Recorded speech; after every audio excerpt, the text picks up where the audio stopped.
各位家長、各位同學，非常歡迎你哋今日咧嚟睇我哋嘅短片。我係 Tony Law， 係誠信教育 Say Smart。今日我好高興咧邀請到 Moreton Bay College 咧Michael Boss Mr. Boss， 唔係 Boss，OK， 嚟幫大家介紹一下佢哋學校，等大家認識清楚多啲。OK，Michael， welcome to join our video. Thanks for coming. Thanks for your time. Okay, take it shortly. I would like to ask you something about your college. Could you let our parents, our students know more about your school? Yes, of course. Thank you, Tony, and thank you for the invitation to talk to you today. It's wonderful to be here and to support City Smart. And I'm very happy to share with you about two wonderful schools. The Moreton Bay Colleges, we say Moreton Bay College and Moreton Bay Boys College. So a girls' school and a boys' school, two schools but one community. We work together as one community. We do things before and after school as one community, and we share facilities and resources.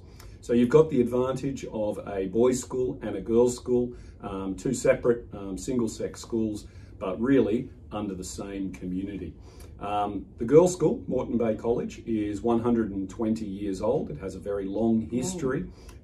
It's one of the elite private girls' schools here in Brisbane. So it's got a long history as a school, but it's got a long academic history as well. Oh, very good. Very well established in the community, with lots of ties to the community, lots of old girls that are part of the community, and then feedback into the school as well. So really, it's quite different to the traditional co-ed school. It's two different schools. That's exactly right. So we have the advantage of single sex, which you get better academic results for, but we also have activities together. Very good.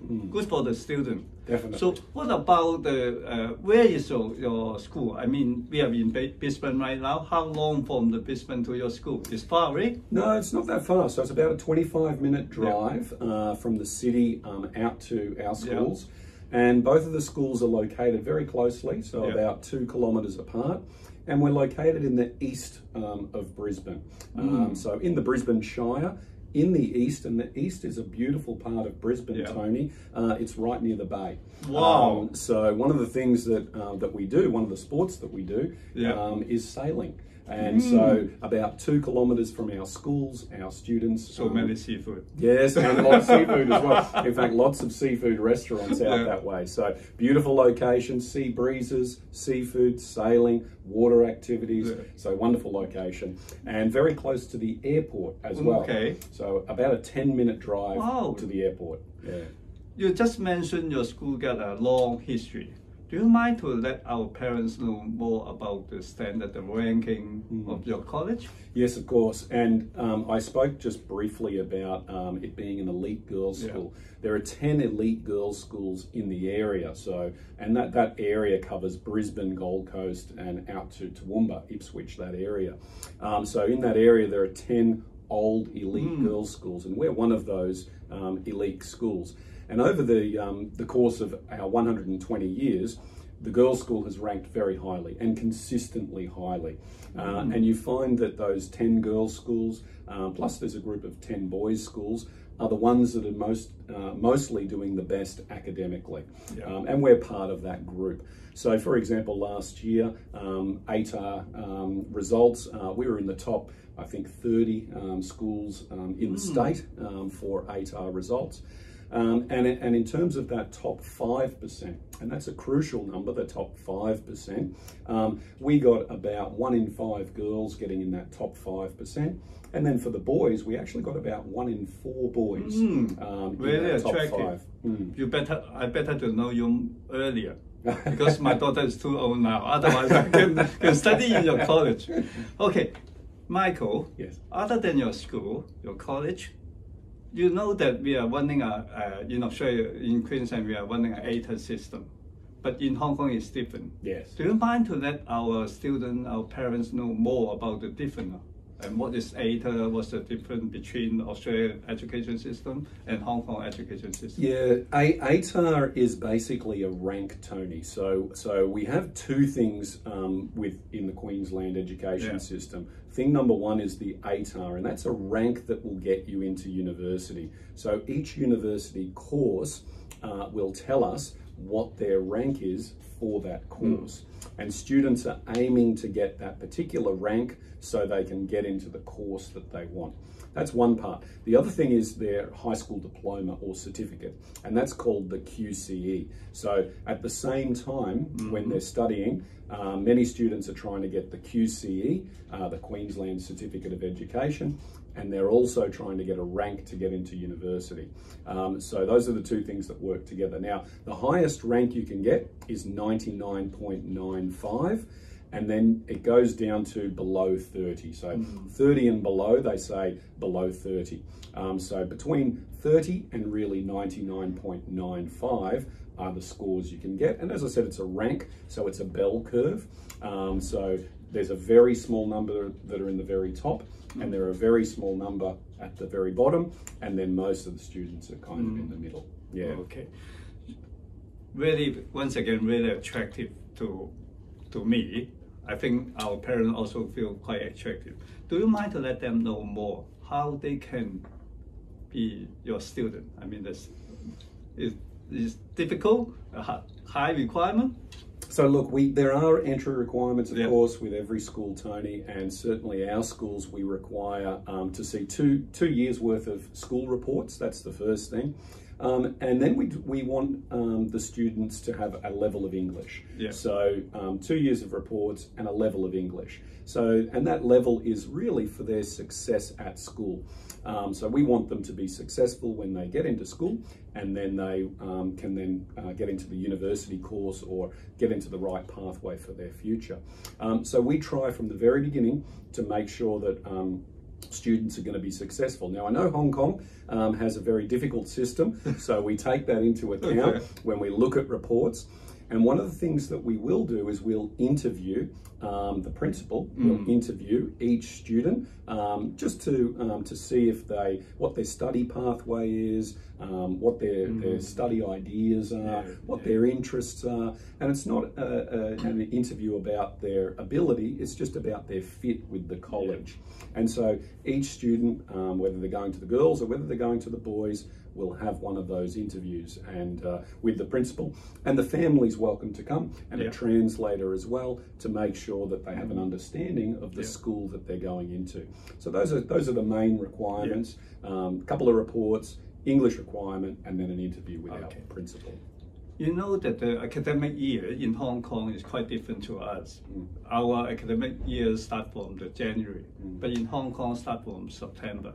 So do you mind to give an idea to the student and parents when will be the best time to submit the application to your college? Yeah, that's a really good point, Tony. So I think once you've finished your academic year, and probably after about grade 8 or 9, when you've finished your year and you know that you want to go to Australia, submitting an application around then is a good time, and giving yourself some lead time before the next year. Now, the reason you need to do that is because you might need some English, and that might just be a short course of 10 or 20 weeks.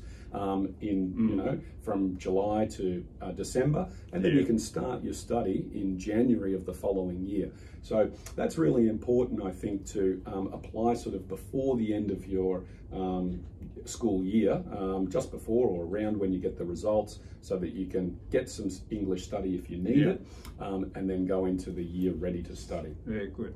So how does student, the parents, start to submit the application? Look, this is where you come in.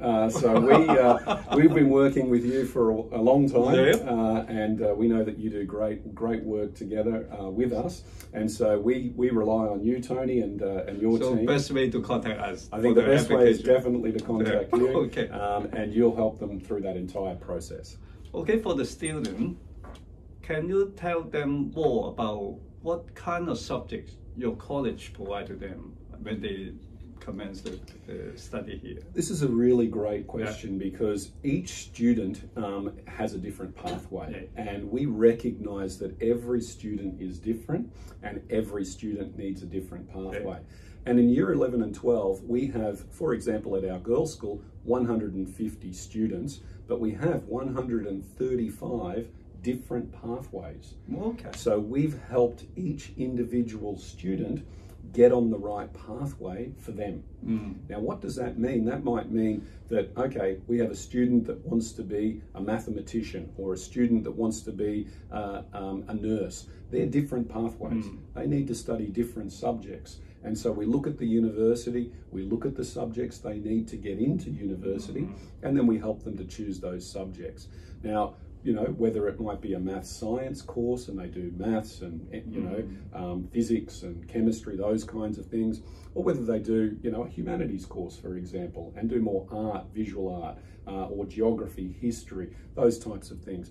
We can tailor and pathway according to what their needs are. Now, I talked about STEM a little bit, a couple of those science subjects. That's one of the things that our schools are actually quite famous for. We have about 80% of our girls studying STEM. We also have about the same number involved in sports, and we know there's a close link between those. So one of the things that we try to do, pathway them for sport, but we also try to pathway them for their studies as well. So the teacher will help them to discuss with the student to help them to make the decision? That's correct. In fact, not just the students, but we'll talk to the parents as well. Oh, that's very good. So we have a meeting with the students, we send letters or we contact the parents, we help the parents and the student to make that decision. Because often it's the parents that might know better for their children as well about the right pathway for them. So we want a consultative process with the family to make sure that they're getting the students and their children on the right pathway. Michael, you know that most of the students, they are looking for the university. Will your student easy to go to the university? That's a really good question. We, of course, in the local area, partner with a number of universities. And so University of Queensland, Queensland University of Technology, Griffith University, we have very strong pathways with all of those. And as a result, some of our students can do first year university subjects at school. So when they're studying at school, just faster to finish the degree. That's right. They'll get a credit for that subject that they study, and that also helps them to decide if that's what they want to do in the future as well. So those first year university subjects, they go to the university, they study the subject there, and then they take the time out to do that as part of their curriculum. So we've got some students that do that, particularly in the STEM area, but that's offered in other areas as well. So that's one way that we're linked very closely with the universities. One of the other things that helps us with local universities is particular subjects will give them extra kinds of credit. So for example, a language. So for example, if you study your native language and you can do a test, an external test for your native language, you'll get some credit for that. And you also get some bonus points on your ATAR. Very good. So that's one bonus. Things like physics as well, you get some bonus points, and difficult maths as well. We call it specialist math. So those two things, you get some bonus points on your ATAR, which means you get a higher ATAR ranking. So that's one really good advantage there.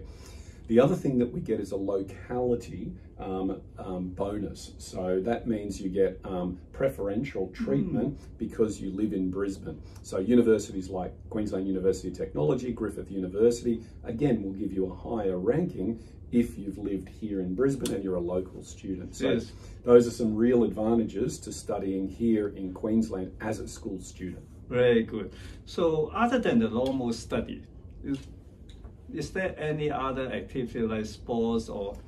Yes, Tony, we offer a lot of co-curricular or extracurricular activities. So we've got sport, that's one thing that you've talked about, and we've got the traditional sports, you know, track and field and basketball, football, those sorts of traditional sports.